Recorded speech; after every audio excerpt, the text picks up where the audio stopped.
Hello everyone and welcome to another video. Now I've constantly been impressed with the AMD Athlon 3000G. This is a 2-core 4-threaded chip with integrated Vega graphics, and somehow it still manages to run some of the latest games with at least 30 frames per second, and if you were to turn the settings down it can even hit 60 in some instances. It is better suited to lower spec games, but today we're going to be seeing if it can run the demo of Resident Evil Village or Resident Evil 8.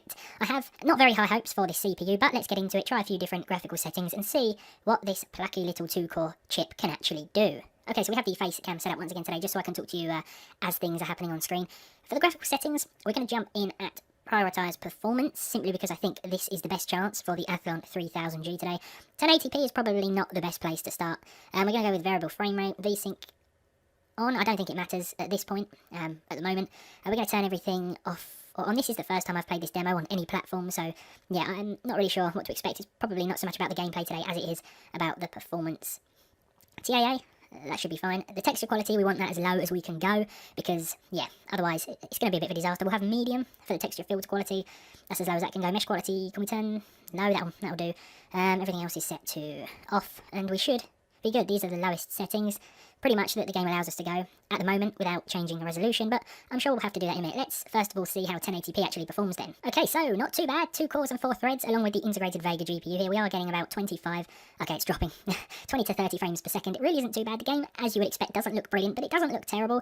As long as it's playable, then, you know, I'm happy. I'm not too concerned with graphics when we're using something like this. I'm all about trying to hit 30 FPS, but it does seem as though this chip, yeah, isn't capable of that at 1080p, which I think was to be expected, but at least 20 frames per second? Well, it's still a decent effort, I've got to say, for the 3000G, but let's switch resolution.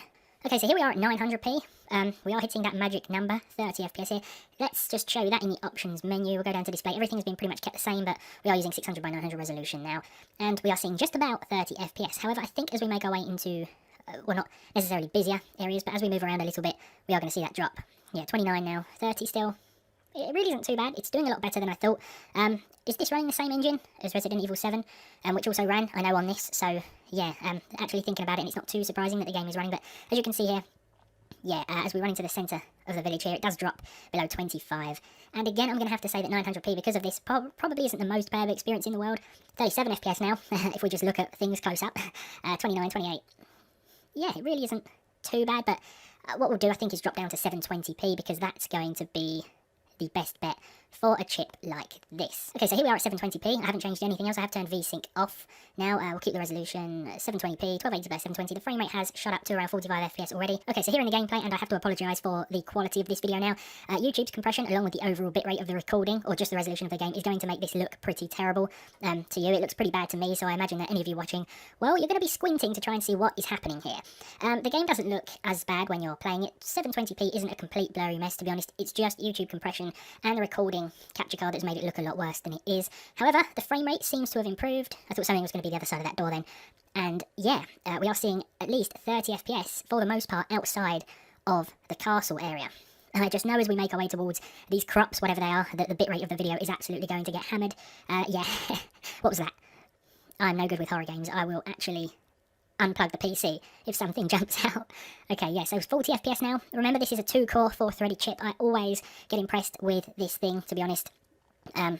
It always does better than I think it's going to do. We have, I should mention, overclocked the Vega 3i GPU ever so slightly from 1100 to 1500 megahertz. Now, I have overclocked these to 1650 before, but this time around, for whatever reason, the chip wouldn't actually boot into Windows. It got to the login screen and then just crashed the system, so I had to settle for 1500 megahertz up from the standard 1100 megahertz core clock here. The CPU speed has been untouched. As you can see, it's running at 3.5 gigahertz here. This is where it pretty much stays. We're also using 16 gigs of 3200 megahertz DDR4 in dual channel mode, very important for these APUs, and of course the higher the speed, the better. What I'm going to do now is actually move into the castle area, remaining with 720p resolution, just to see how the frame rate differs. Okay, so I've been playing for a while now in the castle area, just running around here. This part here, this lobby area that I'm in, seems to actually be the most demanding. Our frame rate drops to around the mid-30s on occasion. Here you can see it's hovering around 40. I'm not quite sure what to do in the demo. As I said, it's not really about the gameplay here. It's just more about the performance. But yeah, let me just figure out what to do here, and we'll skip the video ahead a little bit. Alright, so yeah, as you can see upstairs here, we're seeing about 50 to 60 frames per second on occasion, which is quite impressive. I picked up this maroon eye ring now. Here the frame rate is still hovering around 50 FPS. Honestly, it is a pretty decent experience with the 3000G. It doesn't look the best, but if you are stuck with one of these, well, I shouldn't say stuck, if you have one of these in your system and you're wondering whether to pick up Resident Evil 8 or Resident Evil Village in a few days' time when it officially releases, the full game releases, well, I don't think you should hesitate to do so, because you can still get a pretty enjoyable experience from it. What am I doing here? I think you still can get a pretty enjoyable experience from it if you don't mind 30 FPS, if you don't mind a few dips, and of course you have nothing else to play on. We're using the integrated graphics, which, to be honest, yeah, it's surprising here what this thing can do. I have no idea what I'm doing here, to be honest. Oh, I see, we've got to actually remove the eye from the ring itself. So, yeah, let's examine that, and then we can... we take the... Yeah, okay, I understand now. Yeah, I've never been very good at Resident Evil games. I'm not one for logical puzzles, stuff like that. But hopefully now we can get through this door. I imagine the frame rate is probably going to drop if something jumps out at me on the other side. But the 3000G, it is... Oh, no. What is happening? Still at least 40 FPS, so honestly not that bad. But yeah, I think we're going to leave it here. The 3000G is running the game pretty well. I can't imagine the full game is going to differ too much performance-wise, if at all. Because, yeah, this is a demo that was released pretty late, or... you know, pretty close to the actual final game's release, so I don't think you're going to see much of a performance difference, if any. And yeah, the Ryzen APUs are obviously going to perform better, and you might be able to stick with higher resolutions, but the 3000G, the 2-core 4-threaded chip, is certainly giving it its best shot here, and I'd certainly recommend overclocking the integrated graphics. But thank you for watching. Oh dear, good place to end, really. Thank you very much for watching. If you enjoyed this one, leave a like on it, leave a dislike if you didn't, subscribe to the channel if you haven't done so already, and hopefully I'll see you all in the next one.